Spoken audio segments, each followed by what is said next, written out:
저에게 하나님께서 저희들에게 주시는 말씀은 마태복음 17장에 있는 말씀 보시겠습니다.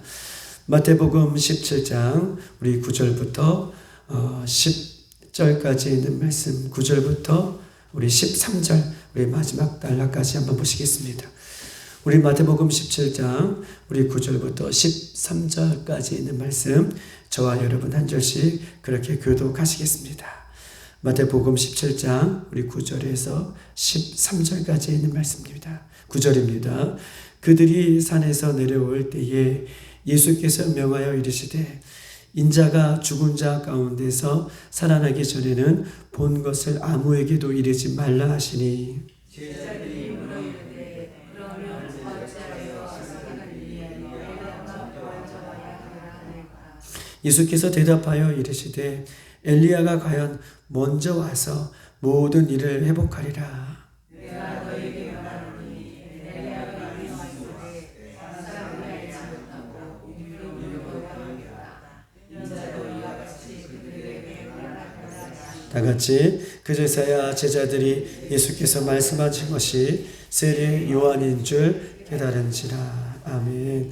오늘도 이 새벽에 13절에 보면 드디어 세례 요한에 대해서 말씀하신 것을 깨달았던 것처럼 오늘도 하나님의 말씀이 깨달아지고 그 말씀 가운데서는 저와 여러분이 되시기를 주님의 이름으로 축복합니다. 오늘 9절에 보니까 이렇게 써 있습니다. 그들이 산에서 내려올 때에, 그들이 산에서 내려왔다라고 하는 이 그들이라고 하는 이 복수형은 예수님과 그 몇몇 제자들을 관한 말씀이에요. 그들이 예수님과 함께 이 변화산에서 내려왔습니다.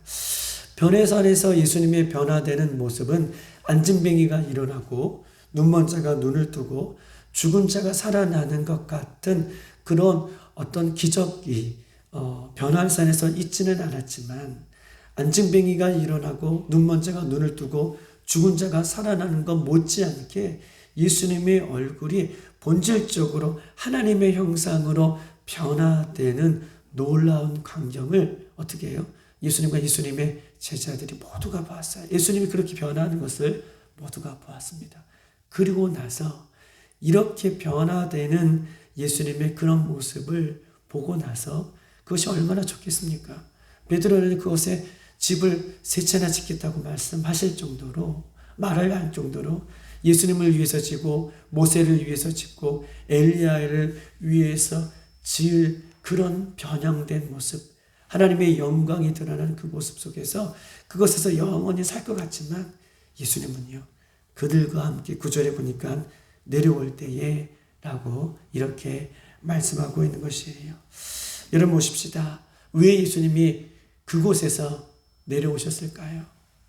그 변형된 곳, 예수님의 영광이 드러나는 곳, 하나님의 본체로 그곳에서 있었던 그곳에서 왜 내려오라고 예수님께서 말씀하셨을까요? 그 이유에 대해서 22절, 23절은 밝히고 있습니다. 우리 한번 22절, 23절, 오늘 본문 17장 22절, 23절을 다 같이 한번 읽어보십시다. 시작. 갈릴리 모일 때에 예수께서 제자들에게 이르시되 인자가 장차 사람들의 손에 넘겨져 죽음을 당하고 제3일에 살아나리라 하시니 제자들이 매우 근심하더라. 아멘. 예수님께서 변화산에서 하나님의 영광 가운데에 변화된 이후에 예수님께서 이 땅에 내려올 수밖에 없음을 오늘 본문은 이야기하고 있는데, 인자가 장차 사람들의 손에 넘겨지고 죽음을 당하고 3일 만에 부활할 것이다. 즉 다시 말해서 예수님의 구속 사역을 위해서 우리를 위해 십자가에 죽으시고 부활하여 주시는 그 구속 사역을 위해서 예수님은 이 땅에 내려올 수밖에 없음을 이야기하고 있는 거예요. 그래서 제자들과 함께 그 산에서 내려온 것입니다. 여러분, 이것을 볼 때요, 우리는 한 가지를 깨닫게 되는 거예요. 무엇입니까? 우리는요, 그 예수님이 영광스러운 모습으로 모세와 엘리야를 함께 있었던 것을 우리가 바라봤어요. 즉, 우리는 우리의 이상은 어떤 것이냐? 예수님과 함께 영원한 천국에서 함께 살아가는 것이 우리의 이상이에요. 우리의 목표죠. 할렐루야. 우리의 신앙의 이상과 신앙의 목표는 그 예수님과 영원히 저 천국에서 바라보고 천국에서 함께 사는 것이 우리의 이상이고 우리의 목표가 되지만, 그러나 우리의 현실은요, 십자가를 지는 것이 우리의 현실이에요.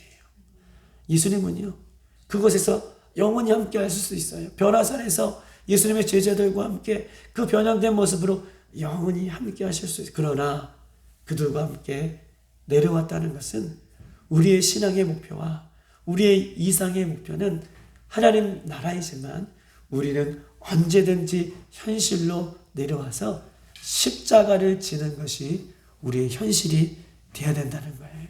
할렐루야. 이것을 여러분 기억하셔야 돼요. 우리의 이상은 영원한 천국이에요. 우리의 이상은 예수님과 영원히 함께 사는 거예요. 그런데 여기서만 머물러 있으면 안 돼요. 그들과 함께 내려왔다라고 하는 것은 여러분 현실로 내려와셔야 돼요. 예수님이 이 땅에 내려오신 이유가 22절, 23절에 뭐라고 했죠? 십자가를 짓는 구속사역을 위해서 이 땅에 내려오셨어요. 얼마든지 우리는 이상적으로, 우리의 목표적으로 우리의 시민권은 저 천국에 있음을 바라보지만, 그러나 우리의 현실 속에서 예수님처럼 십자가를 지는 것이 우리의 신앙의 모습이 되어야 된다라고 하는 것을 가르쳐주고 있는 것이죠. 예수님 뭐라고 말씀하고 계십니까? 예수님은 마태복음 16장 24절에 우리가 보았던 것처럼 누구든지 나를 따라오려거든 자기를 부인하고 자기 십자가를 지고 나를 따를 것이니라. 아멘. 우리는요, 우리의 현실에서, 우리의 삶 가운데에서, 그것이 가정이든 그것이 교회이든 그것이 학교이든 그것이 직장이든 어느 곳에서 우리는 저 천국을 바라보는 이상으로, 목표로 그렇게 살아가지만, 현실 속에서는 예수님처럼 십자가를 지고 따라가는 것이 우리의 목표가 되어야 되고 우리의 삶이 되어야 되는 거예요. 이것이 십자가를 지고 따라가는 것입니다. 불교는 어떤 것을 추구합니까? 타 종교는 어떤 것을 추구합니까? 타 종교와 불교는요, 어떤 이상적인 도덕, 이상적인 윤리, 이상적인 이데알을 위해서 그들은 살아가지만요, 세상을 등지고 살아가지만, 우리는요, 예수 믿는 우리는 이 현실에서 십자가를 지고, 이 현실 속에서, 나의 삶 속에서 십자가를 지고 주님을 따라가는 것, 이 세상에서 빛의 역할을 감당하는 것, 이 세상에서 소금의 역할을 감당하는 것, 마침을 잃어버리지 않는 그것이 우리의 현실에서 있어야 됨을 오늘 본문은 이야기를 하고 있는 거예요. 너무나 중요한 말씀이죠. 자칫하면요, 우리는 천국을 바라보고 우리는 천국을 목표하지만, 자칫하면요, 우리 이 땅에서 우리의 삶이 망가질 때가 너무 많아요. 우리 현실에서는 그렇게 살지 못할 때가 너무 많아요. 천국을 바라보는 것이 다고 신앙하는 것이 다기 때문에 내가 이 땅에서 해야 할 일들을 못하고 살 때가 많다는 거예요. 그런데 예수님은요, 그 변화산에서 내려오셔서 인자가 십자가를 지는 것, 이것이 예수님의 현실 속에서 이루어져가는 사역인 것임을 분명하게 우리에게 말씀하고 계셔요. 여러분, 우리가 짊어져야 할 십자가가 무엇입니까? 혹은 그 십자가가 무거워서 내려놓으려고 하는 십자가가 무엇입니까? 십자가는요, 질 때는 고통스럽고, 십자가는요, 지기는 어렵지만, 십자가 뒤에는 반드시 부활의 영광이 있기 때문에, 십자가 뒤에는 부활의 영광이 우리를 향해 기다리고 있다는 것을 우리가 분명히 알기 때문에, 오늘도 자기의 몫에 십자가를 지고 우리가 예수님을 따라가는 것, 이것이 우리의 사명이 되고 우리의 삶의 능력이 되기를 주님의 이름으로 축복합니다. 10절과 13절은 이렇게 써 있어요.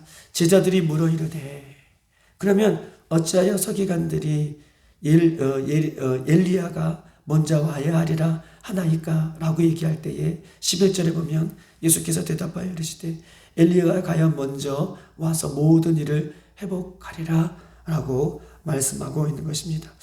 예수님의 제자들은요, 묻고 있는 거예요. 9절에 보면 예수께서 죽은 자 가운데서 살아나리라 라고 하는 이 이야기를 들었어요. 그리고 22절, 23절에도 예수님께서 십자가의 그 지심의 사건, 구속의 사역에 대한 사건을 예수님의 제자들에게 이야기하고 있어요. 즉 예수님이 내가 죽고 부활할 메시아다, 내가 이 땅에 온 메시아다, 구원자다 라고 하는 것을 지금 예수님의 제자들에게 이야기하고 있는 거예요. 그럴 때에 예수님의 제자들이 묻는 거예요. 10절에 제자들이 물어 이르되 그러면 어찌하여 서기관들이 엘리야가 먼저 와야 하리라 라고 말씀을 하나이까? 이 말씀이 이루어졌습니까? 라고 물어보는 거예요. 자, 서기관들은 어떤 사람들입니까? 서기관들은요, 율법을 연구하는 사람들이잖아요. 메시아에 대해서 연구하는 사람들이 서기관들이에요. 그런데 이 땅에 메시아가 올 때에 구약에는요, 엘리야가 먼저 와서 그 길을 예비하리라 라고 하는 구절을 이들이 지금 알고 있었다는 거예요. 예수님 메시아면 그럼 엘리야가 먼저 온 것입니까? 라고 묻고 있는 거예요. 자, 한번 찾아보십시다. 말라기에 있는 말씀 한번 찾아볼게요. 말라기에서 있는 말씀, 말라기 우리 한번 4장 5절에서 6절까지 있는 말씀입니다. 들어넘겨서 구약의 마지막 장 말라기. 마태복음 앞에 있는 우리 말라기입니다. 4장에 있는 말씀이에요. 5절에서 6절까지 있는 말씀, 마지막 절인데요. 말라기 4장 5절에서 6절. 1331쪽에 있습니다. 다 같이 시작. 보라, 여호와의 크고 두려운 날이 이르기 전에 내가 선지자 엘리야를 너에게 보내리니 그가 아버지의 마음을 자녀들에게 돌이키게 하고 자녀들의 마음을 그 아버지에게로 돌이키게 하리라. 돌이키지 아니하면 두렵건대 내가 와서 저주로 그 땅을 칠까 하노라 하시니라. 아멘. 보라, 여호와의 크고 두려운 날이 이르기 전에 누가 와요? 맞아요. 내가 선지자 엘리야를 너희에게 보내서 그 엘리야가 주는 메시지를 통해서 마음을 돌이키게 하겠다 라고 하는 메시지를 어떻게 해요? 구약의 율법학자 서기관들은 알고 있었다는 거예요. 그러면 예수님 앞에 묻고 있는 것이죠. 예수님 제자들이 예수님께서 죽으시고 부활하신 하나님께서 보내주신 메시아라고 말씀하신다면, 그러면 예수님 먼저 와서 예비하고 주의 길을 선포한 그 엘리야가 먼저 왔습니까? 그럼 왔다면 그 엘리야가 누굽니까? 라고 제자들이 묻고 있는 거예요. 이해되셨어요? 예수님께서 이 땅에 변화산에서 내려오셔서 죽고 부활할 것에 대해서 말씀하시고 계셨잖아요. 그리고 예수님께서 메시아하고 구원자라고 하는 그 구원의 사역을 예수님의 제자들에게 말씀해 주셨어요. 그런데 예수님의 제자들이 묻고 있는 거예요. 예수님이 메시아면, 구원자면 어떻게 해요? 엘리야가 먼저 왔습니까? 엘리야가 왔다면 누구입니까? 라고 이렇게 말라기의 말씀을 인용해서 예수님의 제자들이 예수님 앞에 묻고 있는 것입니다. 그때에 예수님께서 12절 이렇게 대답하고 계시죠. 우리 다시 한번 17장 12절에 있는 말씀을 다 같이 한번 보십시다. 시작. 내가 너희에게 말하노니 엘리야가 이미 왔으되 사람이 알지 못하고 임의로 되어하였도다. 인자도 이와 같이 그들에게 고난을 받으리라 하시니. 아멘. 인자도 이와 같이 그들에게 고난을 받으리라 하시니 라고 말씀해 주신 이유는요, 예수님이 메시아고 구약에 오실 메시아고 내가 온 메시아임을 예수님께서 말씀하고 계셔요.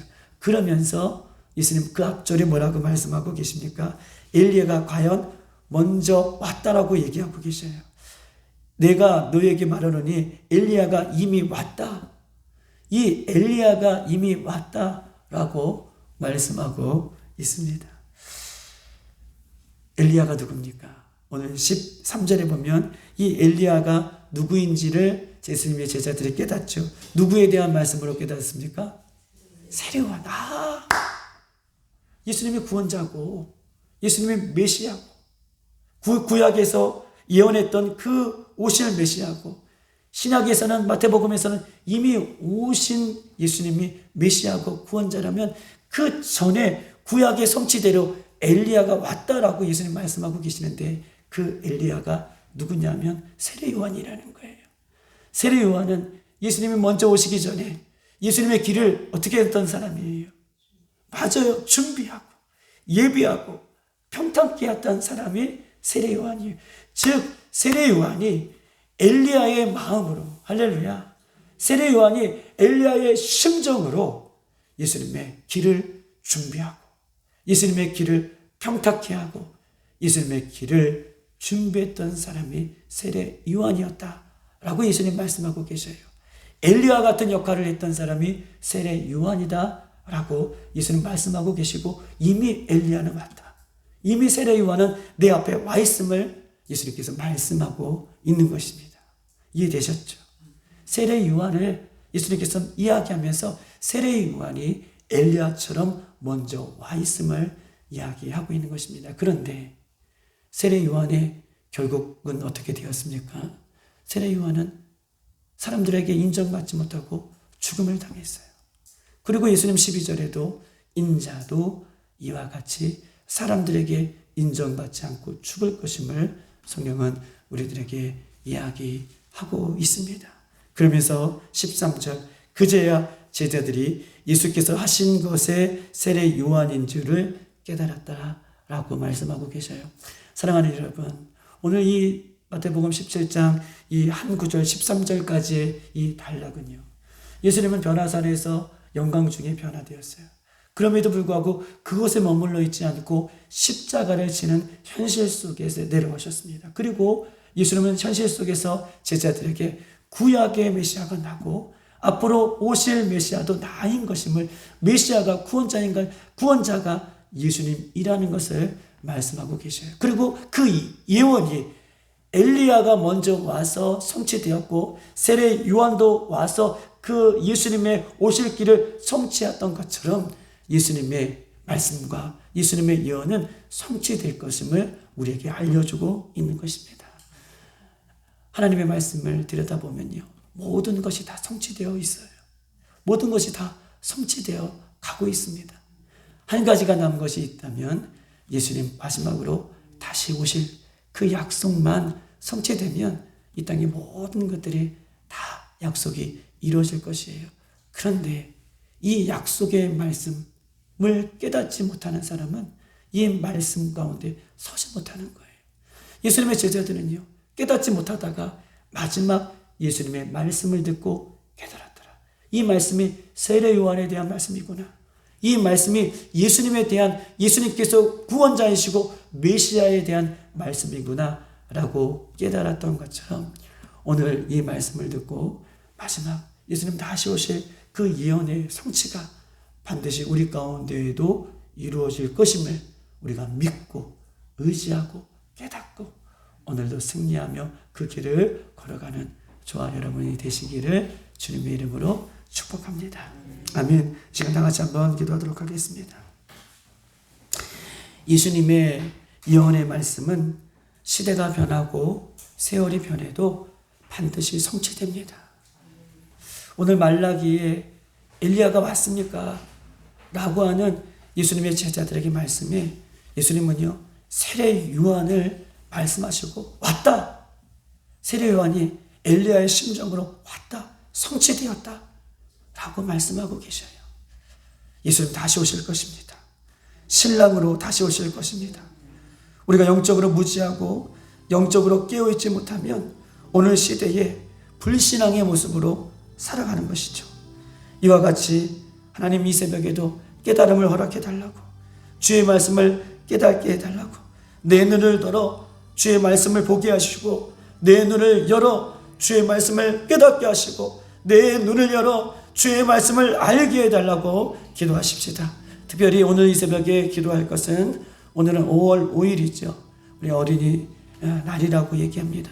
우리 교회에 우리 영적으로 어린이들이 있어요.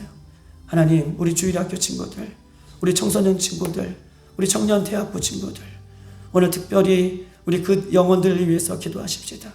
그들이 주의 눈을 들어 주의 말씀을 보게 하시고 영적으로 깨어있게 하시고 주님 다시 오심을 사모하게 하시고 예수님을 나의 구주로 믿게 하시고 우리 교회 학교 모든 친구들 주일학교부터 청년대학교 이르기까지 이름을 한 명 한 명씩 부르면서 그들의 주의 말씀 가운데 온전히 서서 승리하는 다음 세대 우리 아이들이 되어줄 수 있도록